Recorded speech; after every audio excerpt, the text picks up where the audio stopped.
और ये सारी सृष्टि स्वयं परमात्मा के लिए है पार्थ। जो इस तथ्य को जान लेता है उसे धर्म का मार्ग सदा ही स्पष्ट दिखाई देता है। हाँ पार्थ, इस युद्ध में विध्वंस होगा, अवश्य होगा, किंतु ये भी जान लो कि नई परंपराओं का निर्माण भी होगा।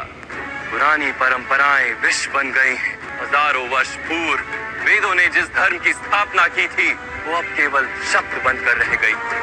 जो वर्ण व्यवस्था मनुष्य की बुद्धि पर आधारित थी वो आज मनुष्य के जन्म पर आधारित हो गई, शोषण का माध्यम बन गई है पार्थ।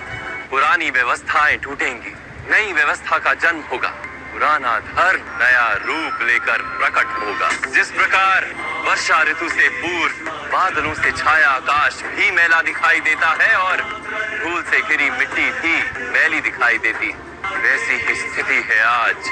और वर्षा के पश्चात आकाश और पृथ्वी धुलकर स्वच्छ हो जाते हैं, वैसे इस युद्ध के पश्चात समाज और संसार धुलकर स्वच्छ हो जाएंगे पार्थ। इसलिए मोह का त्याग करो पार्थ, समग्र संसार के लाभ का विचार करो, शस्त्र उठाओ और युद्ध करो। मैं आपकी बातें सुन पा रहा हूँ माधव, परंतु उनका अर्थ मेरे हृदय तक पहुँच ही नहीं रहा। इस प्रकार अपने धर्म का दर्शन कर मेरा मन अपनों के विचार से भरा हुआ है। इस प्रकार सारे संसार का विचार कर। आपने कहा था कि आप मेरे रथ को उचित दिशा में ले चलेंगे।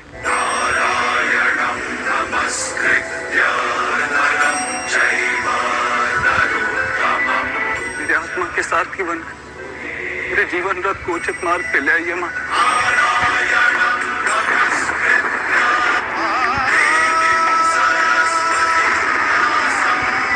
ऐसा क्या जानने से मैं अपनी निर्बलता का त्याग कर पाऊंगा? सुनो पार्थ, जीवन का रहस्य जान, संसार के वास्तविक रूप को समझ।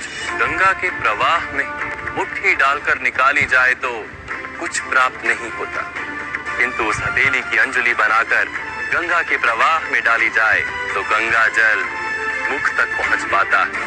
विचार करो पार्थ, अहंकार की मुट्ठी बांधी है या समर्पण की अंजलि बनाई है तुमने? इस ज्ञान को ग्रहण कर पाओगे?